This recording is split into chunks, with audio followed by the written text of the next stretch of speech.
Buenas tardes. Hoy, día 30 de julio del año 2021, vamos a platicar con el maestro Sotero Lemus Gervasio. Maestro, buenas tardes. Así es, hola, muy buenas tardes, ¿qué tal? Maestro, vamos a platicar. Primero, dígame cómo es que llega aquí a Ciudad Neza. Bueno, realmente no llego, sino que yo soy oriundo de Nezahualcóyotl.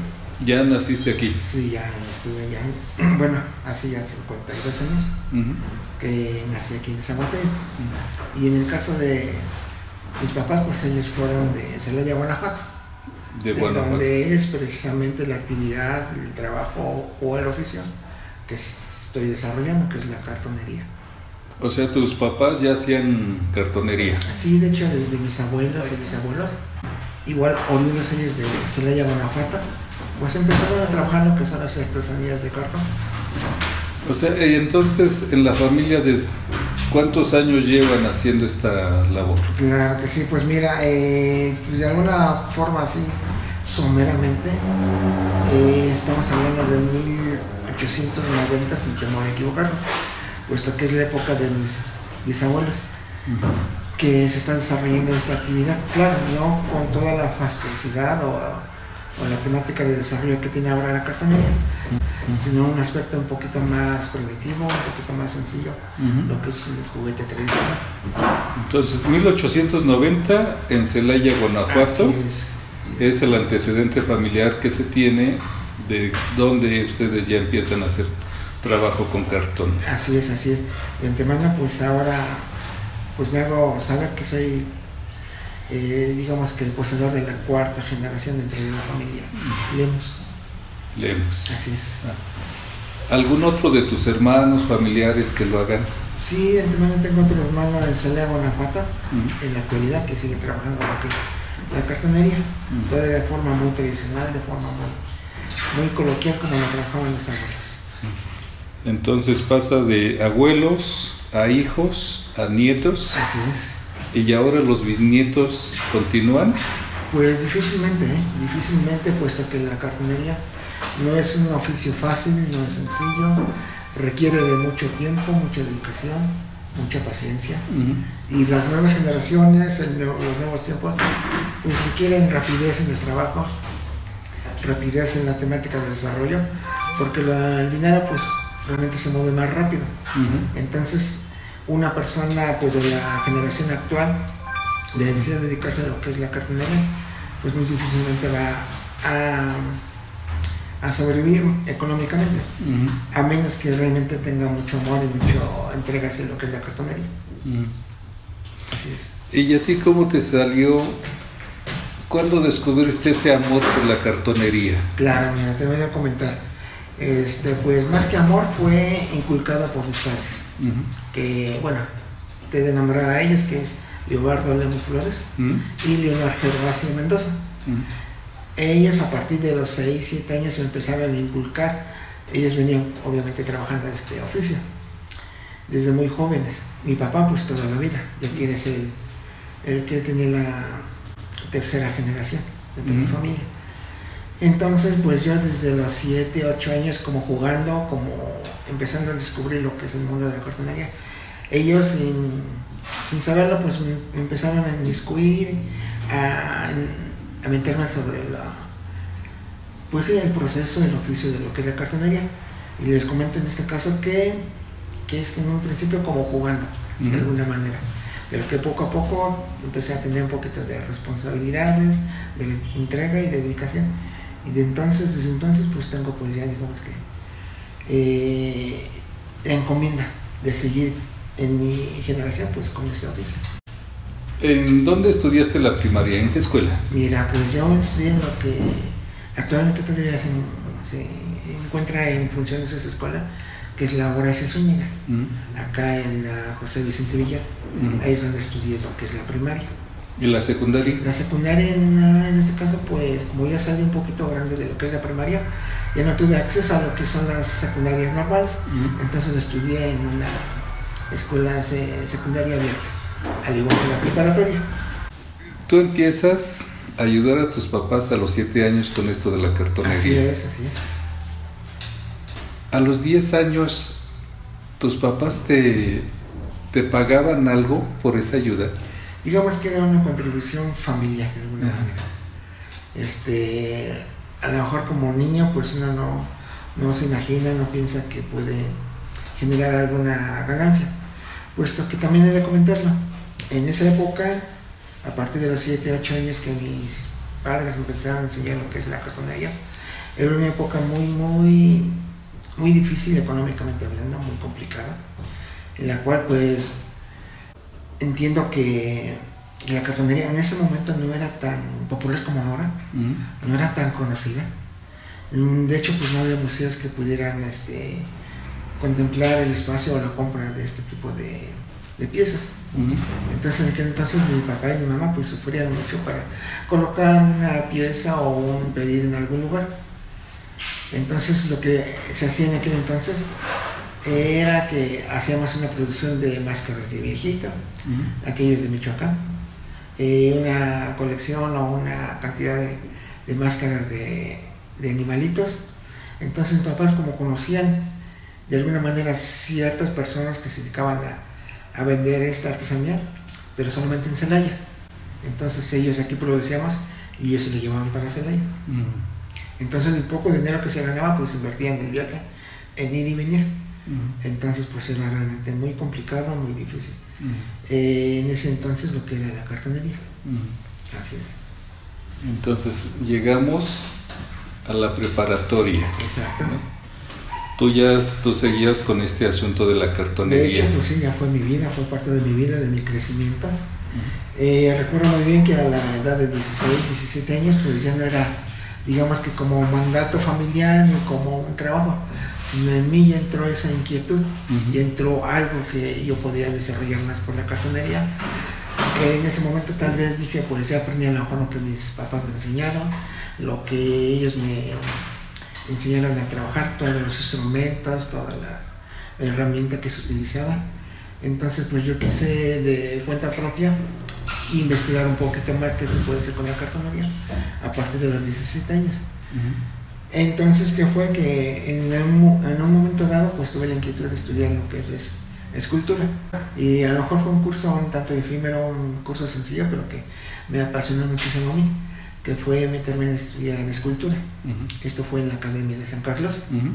Y obviamente ahí se manejaban otros materiales, otras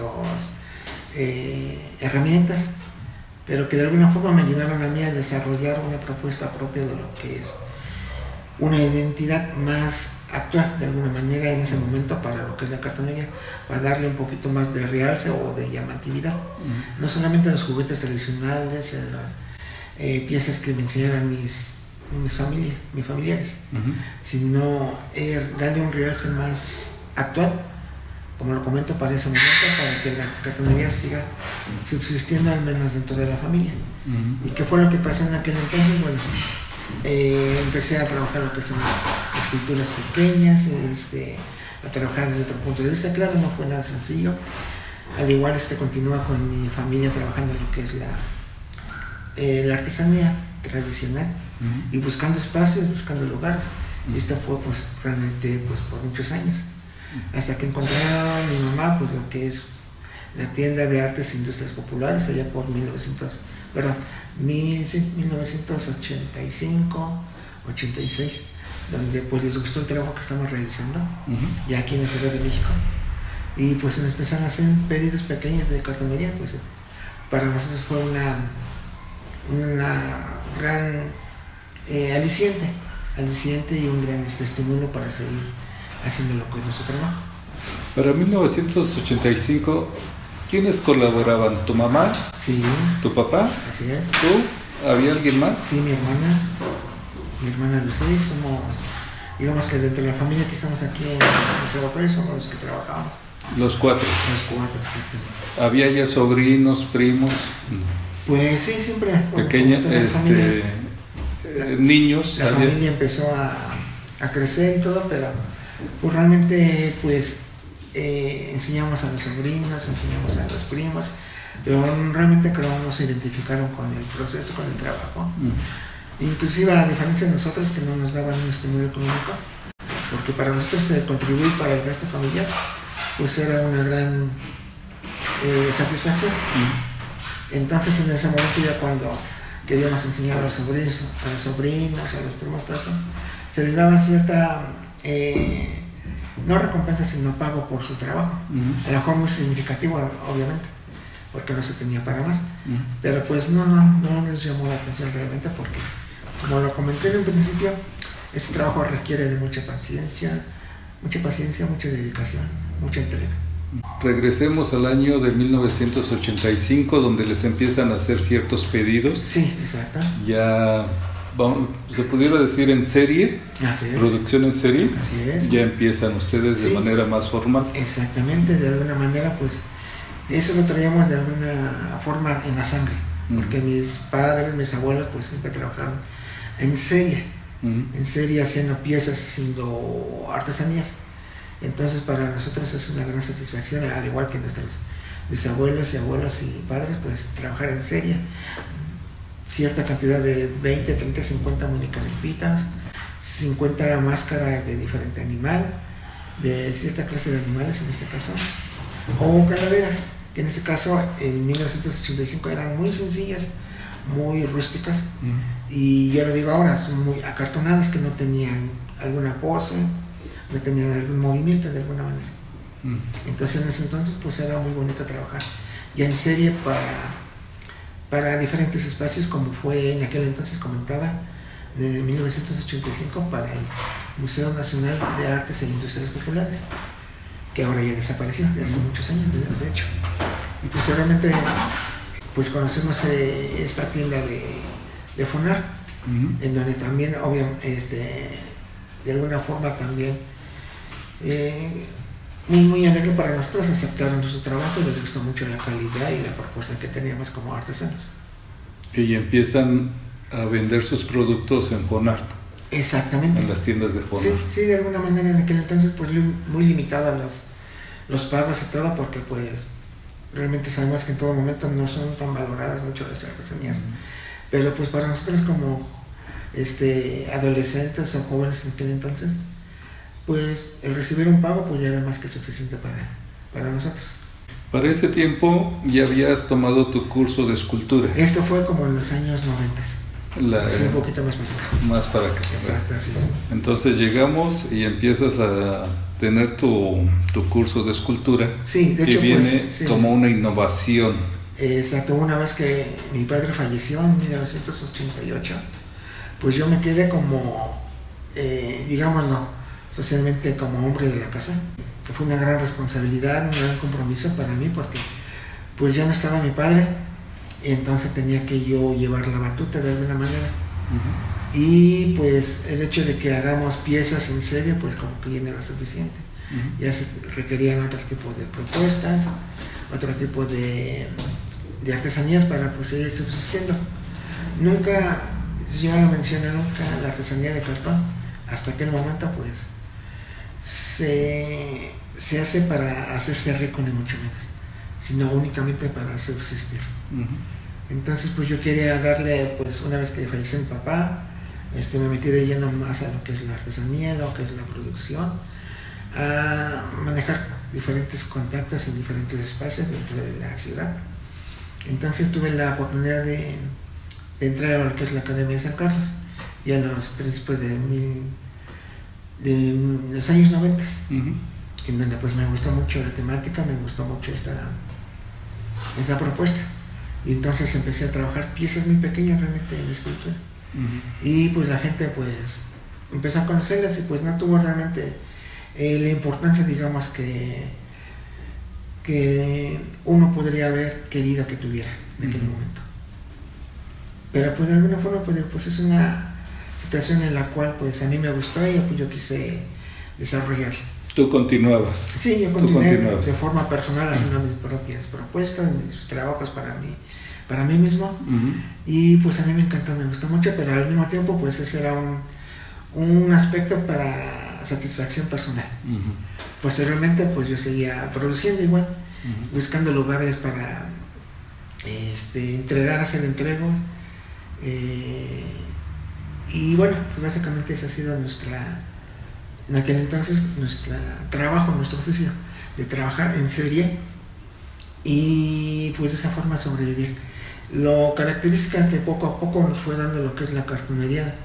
Una vez que ya estuvimos, pues ahora mi mamá, mi hermana y yo, es que quisimos darle un poquito más de realce, de calidad, de presentación a cada una de las artesanías que estamos haciendo. Entonces, en la época de mis bisabuelos, de mis abuelos, de mis papás, era algo muy bonito, pero era muy rústico las piezas.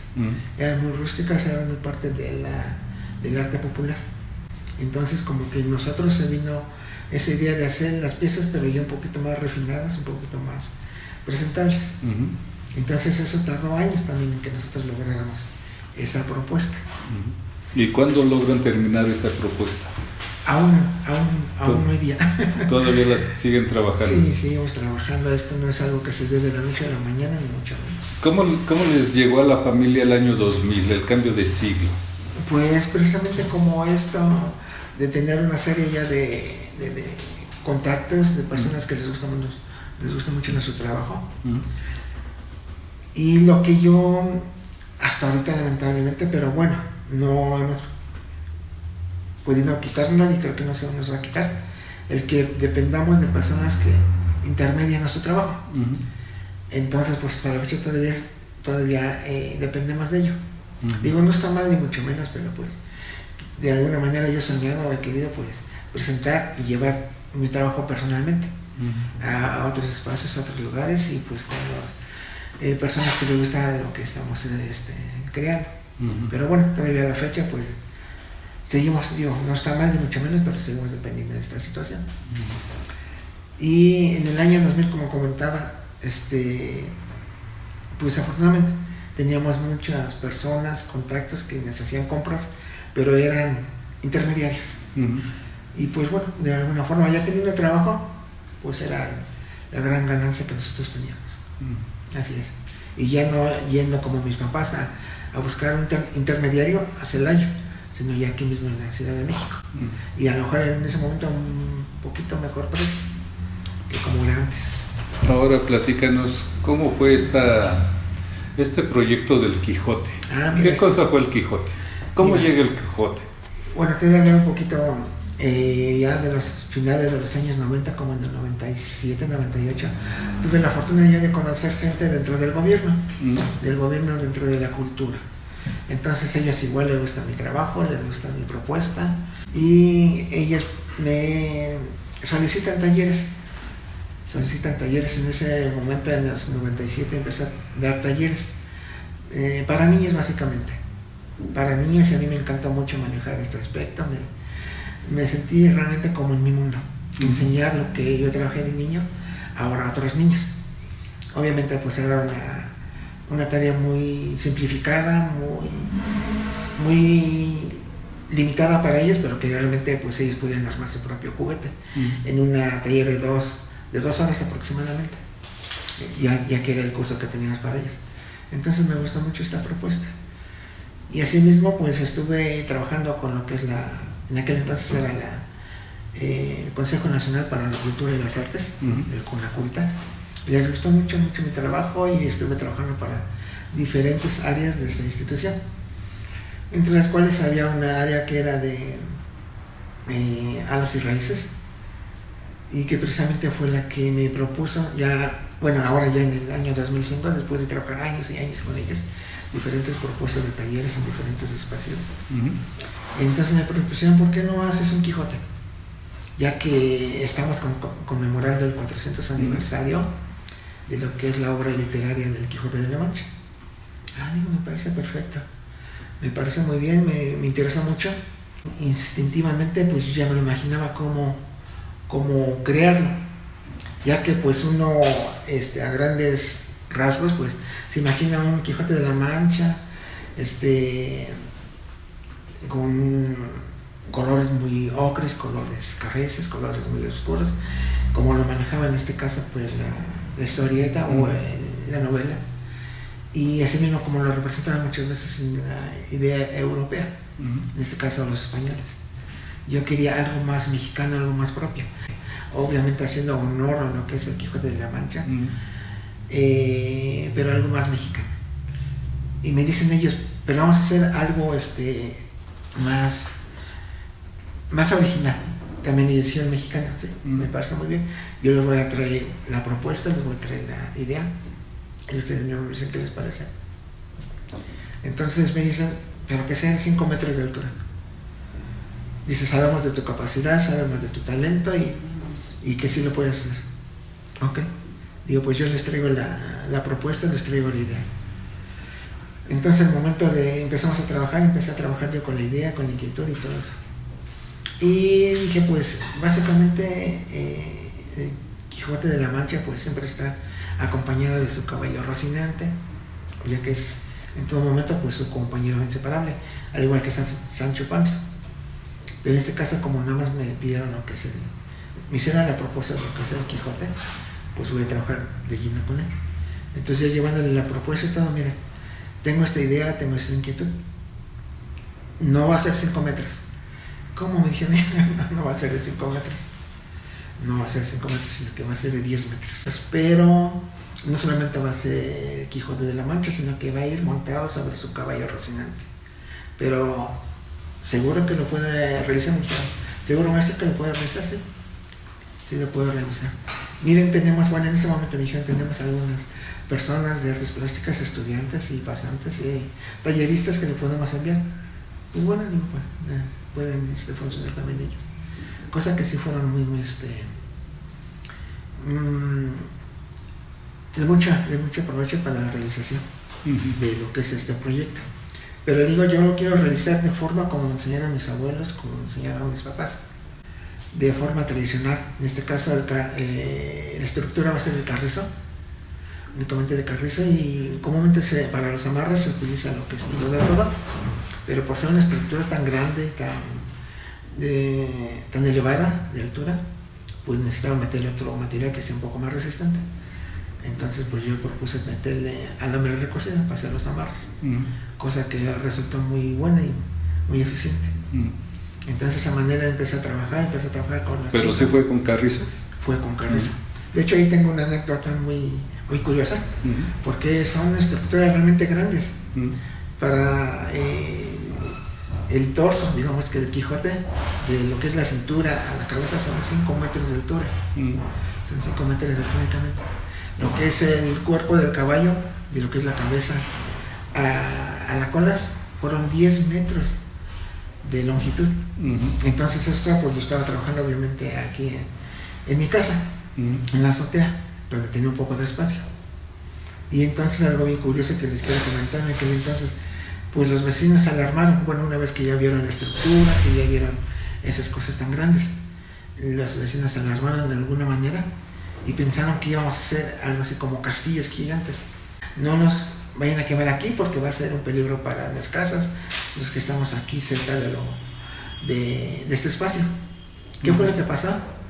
Llamaron a la patrulla. Llamaron a la patrulla. Entonces, en ese entonces, pues fue la patrulla. No, es que venimos, tocaron y venimos, porque hicieron una llamada porque tienen inquietud los vecinos de que vaya a haber un incendio aquí con lo que están elaborando, con lo que están quemando. Entonces, pues queremos que nos digan qué están haciendo, porque eso está totalmente prohibido, es que son juegos pirotécnicos y todo.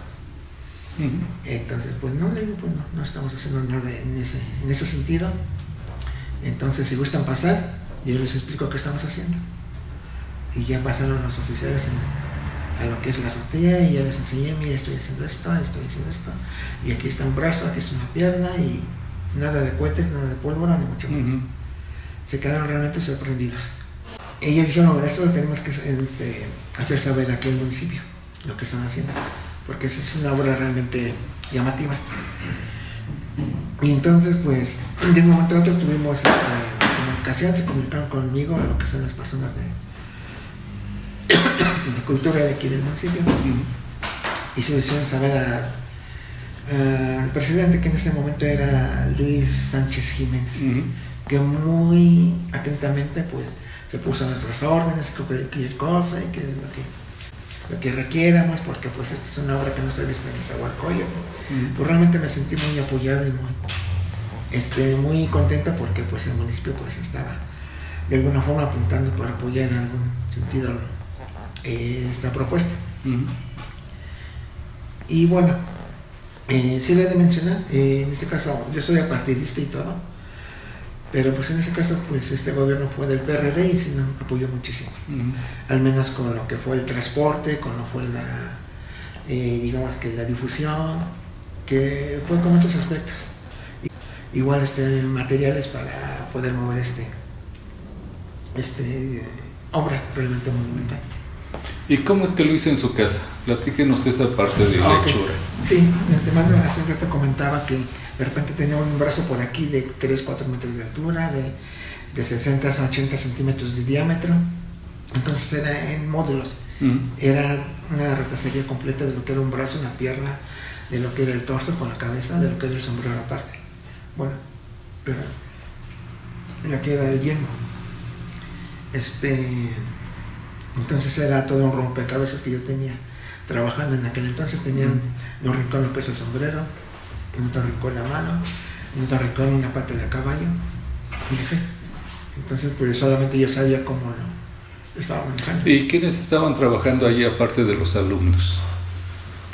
En este caso era mi hermana Lucía, yo como responsable, creador y pues de la locura también.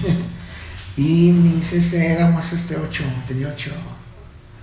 talleristas trabajando conmigo, que igual como venían un poco de lejos, pues nada más era poco mucho a veces el tiempo que estaban con nosotros. Entonces pues bueno, era el tiempo que estaban con nosotros, pues tratamos de avanzar un poquito para... ¿Y cuánto tiempo se tardó en hacerlo? Pues esta fue una obra realmente que yo disfruté mucho. El tiempo que duró fue realmente diferentes etapas, diferentes meses, diferentes tiempos. En mi caso fueron 8 meses de principio a fin. 8 meses, ¿por qué? Porque también estuve involucrado en talleres, en cursos para niños. Les enseñaba cómo empapelar, cómo hacer escultura dentro del mismo Quijote gigante. Y platicaba sobre cómo se fue realizando lo que es la estructura, que se quedaban impresionados. Una escultura que estuvo algo así como un mes totalmente limpia, la estructura de 10 metros de altura expuesta en Palacio Nacional. Pero antes de llegar al Palacio, o sea, están el rompecabezas ahí en la azotea. Así es, ¿no? ¿Cómo es su traslado? Ok. El traslado en este momento, como comentaba, sí es con el apoyo del gobierno municipal, del PRD, bueno, que él pertenecía al PRD, y pues él realmente está muy agradecido para ese momento, porque se nos apoyaron, nos brindaron todas las, digamos que toda la ayuda necesaria, tanto de gente para cargar, de moverlo, de bajarlo, y de grúas y trailers para transportarlo, porque sí necesitamos de varios trailers para transportar esta escultura a Palacio Nacional.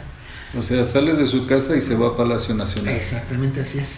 Pero digamos que solamente era la estructura, puesto que la propuesta para trabajar el empapelado era con niños, era con adolescentes, era con adultos, durante diferentes semanas en Palacio Nacional. Entonces llega a Palacio Nacional y lo arma. Sí, poco a poco vamos armando y vamos esculpiendo ahora sí la pieza en lo que es en cartón. Y ya con los niños empiezan ustedes a borrarlo. Sí, de alguna manera, sí, el trabajo de los niños pues fue obviamente simbólico, porque ellos no saben la preparación muchas veces del papel, el grosor o la cantidad. Entonces es como un tanto pues simbólico, ya que de antemano pues yo tenía que tener yo tengo la responsabilidad de saber en ese momento del grosor, de las capas que debe llevar y la escultura que de llevar en cada espacio cada una de las piezas. Entonces pues sí, pero de alguna forma disfruté mucho también trabajar con niños y adolescentes en ese momento. Y todo esto lo hacen al interno de Palacio Nacional. Exactamente. ¿Allí tuvieron algún problema de, oigan, ya llevan mucho tiempo aquí, ya? Pues hubo varias Pues vivencias, digámoslo así. Platíquenos algunas. Sí, alguna de ellas fue que alguna vez teníamos que moverlo, pero ya con el papel ya tenía un peso ya muy considerable, de por lo menos al menos el caballo de 800 a 1 tonelada de peso, por el papel que ya se le había trabajado. Entonces algunas veces, pues como hay muchas ocasiones hay destacamentos o agrupaciones de soldados, entonces en algunas ocasiones pedíamos la ayuda de ellos. Entonces pues ellos dependían de un general, un teniente para hacerlo, entonces pues no. Afortunadamente siempre tuvimos el apoyo de ellos para moverlo, para voltearlo, para el sacamiento de diferentes piezas. O sea que participó el ejército en la hechura de Toyota. Así es. Alguna ocasión también se acercaba a lo que es el 15 de septiembre. Entonces pues lo recuerdo muy bien, en aquella ocasión estaba Vicente Fox en el gobierno de la República. Entonces pues lo que es la seguridad del Palacio Nacional, ahorita se me fue el nombre de ellos. El Estado Mayor. El Estado Mayor, exactamente, así es. Tuvo la inquietud de que por qué eso estaba allí, en los patios traseros de Palacio Nacional. Entonces decía, pues, no vaya a ser algo que atente contra la integridad del presidente o vaya a ocasionar. Entonces, ¿qué fue lo que pasó cuando yo llegué nuevamente a trabajarlo, pero otro día, porque ese día estaba realmente cerrado, acordonada la zona? Entonces que tenía varios boquetes lo que es la escultura del caballo. ¿Por qué? Porque la gente del Estado Mayor pensaba que pudiera haber una bomba, pudiera haber explosivos. Que hubiera un caballo de Troya ahí. Sí, de alguna manera, que salieran soldados que fueran a derrocar el gobierno de Fox en aquel entonces. Y le hicieron hoyos para ver que no hubiera nada. Sí, hoyos y bueno, pues lo maltrataron, pero bueno, ni modo. Parte decíamos nosotros, son gajes del oficio. Y ya recubrir otra vez. Y nuevamente hacer las reparaciones, a rehacer la estructura, porque se afecta la estructura, y bueno, pues ni modo. Eso ya implica un poquito más de tiempo para el terminado del trabajo. ¿Y cuándo se termina por fin? ¿Cuándo lo entrega? ¿Quién se lo entregó? Esto se entrega realmente a finales de septiembre. Septiembre, para lo que es ya la conmemoración del natalicio de lo que es la obra literaria, que se cumplió ya los 400 años de la obra literaria. Entonces esto ya se le presenta, ya está totalmente terminado. Pero si fue con el tiempo, ¿no le agarraron las prisas? De repente yo creo que sí dependía mucho de los climas, de la lluvia, se nos afectó muchísimo por la inmensidad de tamaño que teníamos trabajando. Pero afortunadamente pues logramos sortear todas esas inconvenientes.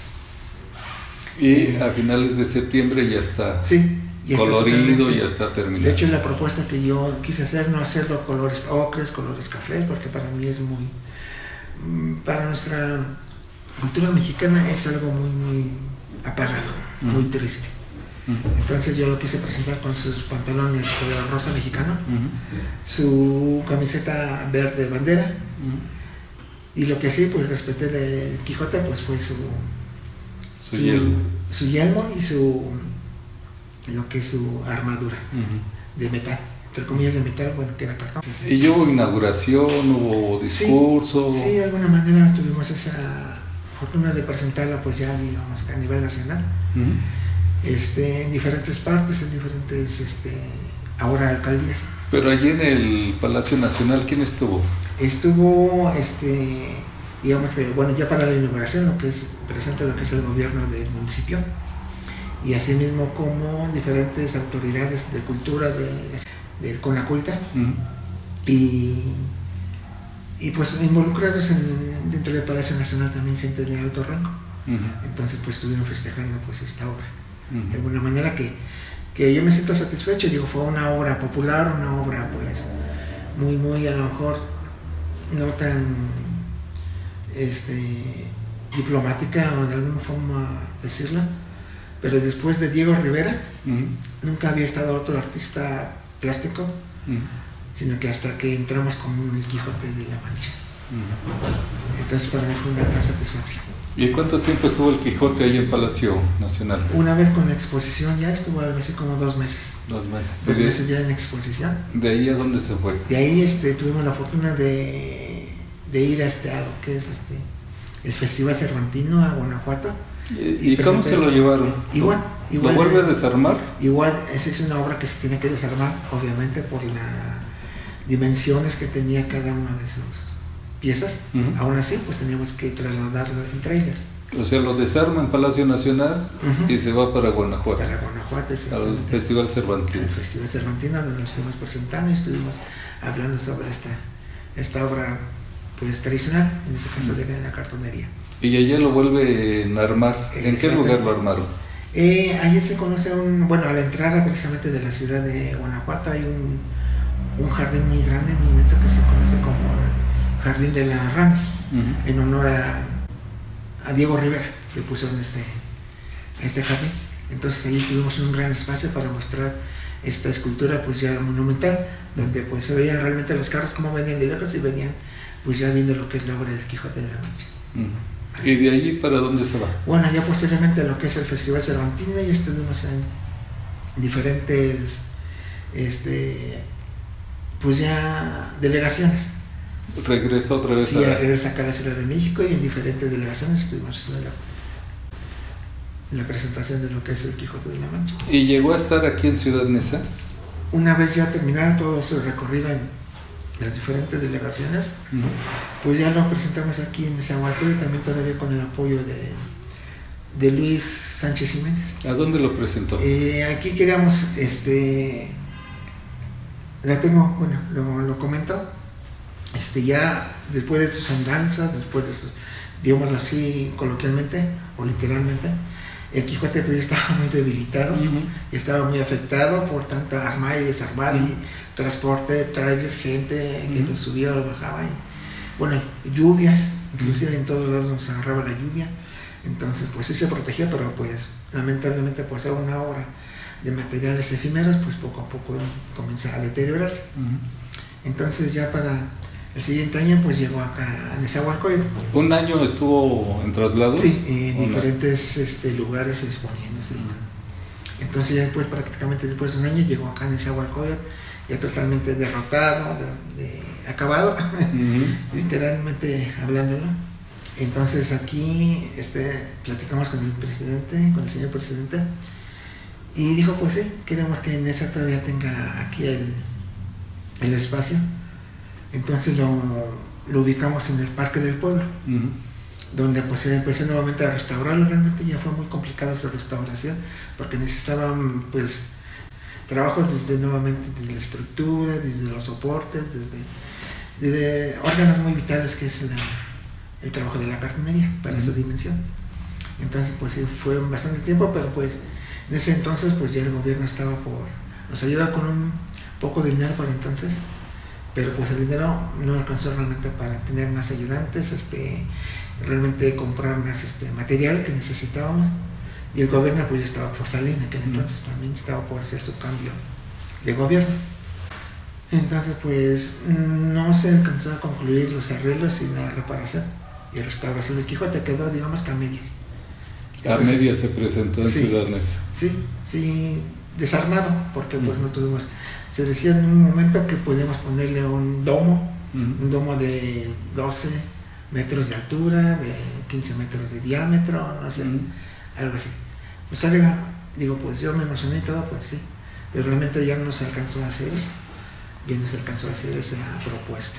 Y fue el final del Quijote. Y ahí en el Parque del Pueblo fue el final del Quijote, lamentablemente, pero bueno, lo que quedaron ahorita pues fue el historial fotográfico, diferentes reportajes, tanto a nivel nacional como internacional, que pues constata pues esta creación, es un momento muy importante. Así es. Y ese fue el inicio y el final del Quijote. ¿Qué experiencia, ya ahorita que lo recordó en estos pocos minutos, maestro, qué experiencia le dejó haber hecho el Quijote?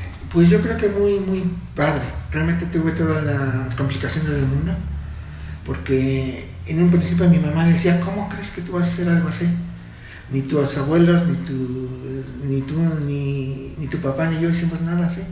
¿Cómo crees que tú lo vas a hacer? Muchas veces fijándose en limitaciones físicas.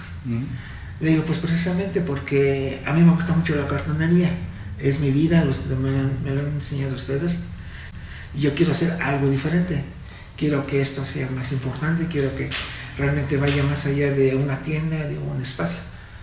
Entonces pues esa es la forma de que tal vez pues yo he estado buscando de hacer más presente y más importante lo que es la cartonería. Y obviamente respetando todos los materiales y la forma que me enseñaron ustedes a hacer el juguete y el cartón. Entonces, bueno, de ahí mi mamá dijo que cómo iba a ser posible que yo lo pudiera hacer. Pues satisfactoriamente, pues conforme va pasando el tiempo, sí se va a hacer, y sí lo estamos haciendo. Y sí lo estoy haciendo. Y sí se hizo. Sí se hizo, exactamente. Y bueno, la gran satisfacción, yo creo que realmente monetariamente no fue realmente lo que yo buscaba. Porque sí se pagó, pero se pagó muy poco. Realmente pues me decía, maestro, ¿por qué cobras tan poquito? Pues es que yo no lo hice por dinero, sino lo hice por satisfacción personal. ¿Por qué? Porque de alguna forma para engrandecer lo que es nuestro oficio, engrandecer lo que es el trabajo de mis padres y demostrar que la cartonería no solamente son juguetes o un trabajo pues muy pequeño o muy sin importancia. Entonces con esto para mí yo logro atraer muchas miradas, muchas atenciones, hacerles saber que la cartonería es algo padre, algo importante y que en la persona pues me dejó muchas satisfacciones personales. ¿Qué siguió, Mo? Después del Quijote pues de alguna forma pues al igual que el Quijote fue efímero, también fue efímera la fama entre comillas, porque después todo se desapareció. Nuevamente seguí haciendo artesanía, seguí produciendo. Bueno, yo seguí dando talleres, cursos, yo seguí dando diplomados, pues es lo que a mí me gusta mucho. Y posteriormente pues a mí me gusta mucho la cartonería monumental. Entonces afortunadamente estuve trabajando diferentes propuestas de estos tamaños monumentales como son alebrijes. Entonces que de alguna forma hicieron la propuesta para un desfile de alebrijes en Querétaro. Y pues a mí me gusta mucho estos tamaños gigantes, complicarme la vida, decía mi mamá, y hacer este tipo de trabajos, pero pues fuera de serie. Entonces alebrijes pues también de 8 o 9 metros de altura. Entonces realmente complicarme la vida, como lo comenté, pero que realmente también deja mucha satisfacción. En ese momento ya no estaba el gobierno del PRD, de Luis Sánchez, ya se había hecho el cambio por el gobierno ahora ya del brillistas, que en ese entonces era, si lo recuerdo muy bien, Edgar Navarro, si no me recuerdo, que por cierto también es una persona con cierta discapacidad. Entonces dije, pues yo seguramente pues persona va a tener mucha apertura para la cultura y no sé, de alguna forma siento que va a haber muchos apoyos, cosa que realmente pues me equivoqué porque no hubo nada. No hubo ninguna propuesta, ningún apoyo. Inclusive yo alguna vez lo conocí pues en algunos lugares públicos que pues se veía muy amigable, muy amable, muy accesible antes de, bueno, cuando andaba en campaña. Pienso que como todos los políticos. Entonces pues dije, pues en un momento a lo mejor voy a platicar con él y hacer una propuesta de un trabajo, de un proyecto. Entonces alguna vez se presentó precisamente esa posibilidad, cosa que fui y le hablé por teléfono a lo que es su área de trabajo y me dijeron que pues fuera a ver, pero que el señor presidente pues tenía mucho trabajo. Bueno, pues dije, pues una de esas igual no lo voy a entretener mucho. Ya llevo mi propuesta, mi proyecto y todo. Y pues cual, nunca me recibió porque el señor presidente tiene mucho trabajo. Nunca me recibió, mucho menos. Entonces bueno, como que queda una mala experiencia en este caso con los gobiernos o con los partidos. Y bueno, como siempre he dicho, soy apartidista en muchos sentidos. Asimismo también tuve la oportunidad de estar en Europa, también presentando lo que es mi trabajo, lo que es mi propuesta. ¿Y cómo es que llegó a Europa? ¿Cómo lo invitaron? De alguna forma precisamente por el Cabildo Cultural Español. Se dan cuenta de mi trabajo, de mi obra, de mi trayectoria, y ellos quisieron que estuviera con ellos allá presentando lo que es esta propuesta de la cartonería. Y bueno, estuve de alguna forma previsto para 2 semanas en este lugar, pero fueron, pues ya, al final de cuentas no fueron 2 semanas, sino que fueron 2 meses, un poquito más de tiempo que estuve en Tenerife, en las Islas Canarias de España. ¿Haciendo obra o dando cursos? Dando cursos, exactamente, las 2 propuestas. Y realmente pues esta es una de las grandes satisfacciones que me deja mi trabajo, que algo muy simple de alguna manera, que mis papás enseñaron como una artesanía, pues yo quise imprimir un poquito más, obviamente ya teniendo uso de razón y conciencia, y a los 20 y tantos años, pues quería imprimir un poquito más de importancia a lo que es la labor de mis ancestros. Entonces pues yo quise trabajar más la escultura, trabajar más la idea de promocionar y difundir y de dar cursos y dar talleres y todo eso. Entonces fue de esta manera que llegué precisamente a Europa. He tenido exposiciones en diferentes partes de Estados Unidos, como es en Chicago, como es en Nueva York, como es en Los Ángeles. Inclusive también he tenido una exposición en lo que habla de moda, que es en Tokio, Japón. Y todo eso siempre con los materiales de la cartonería. Exactamente, así es. No ha modificado. En mi percepción personal no quiero modificar lo que me enseñaron mis ancestros, no quiero modificar. Obviamente los tiempos cambian, los materiales son diferentes, pero en lo posible pues yo trato de cultivar pues lo que son los materiales ancestrales. Así es.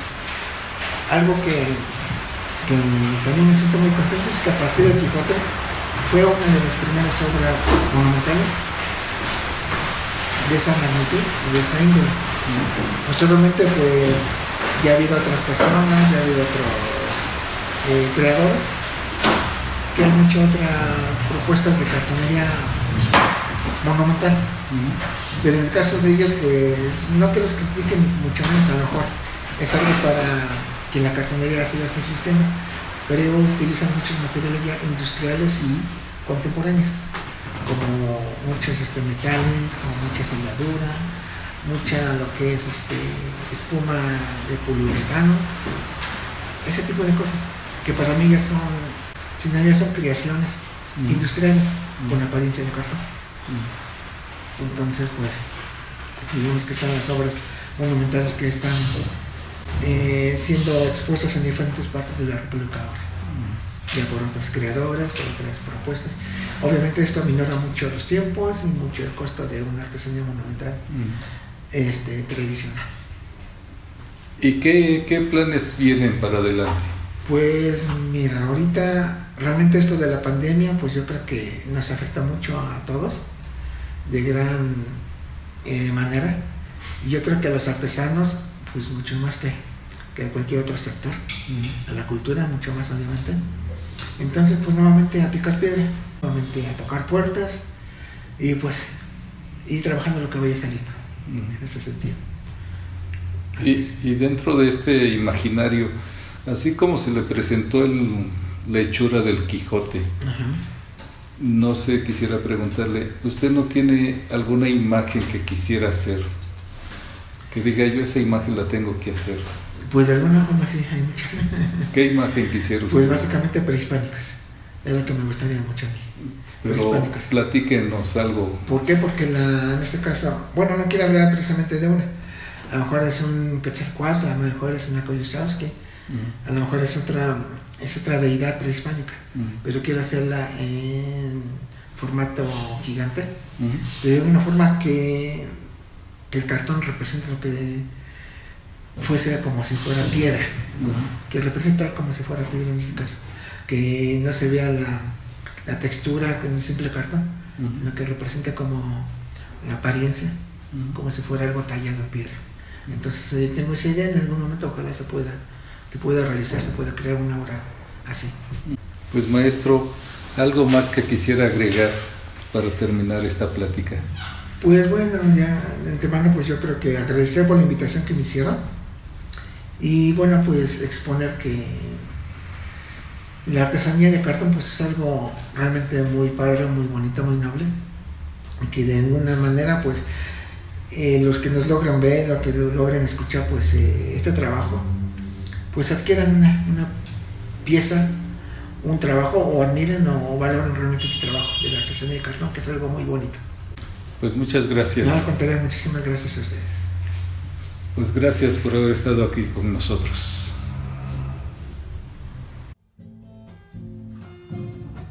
Pájaro carpintero, para trabajar se agacha, el que encuentra su agujero, hasta el pico le retacha. También yo soy carpintero, cuando estoy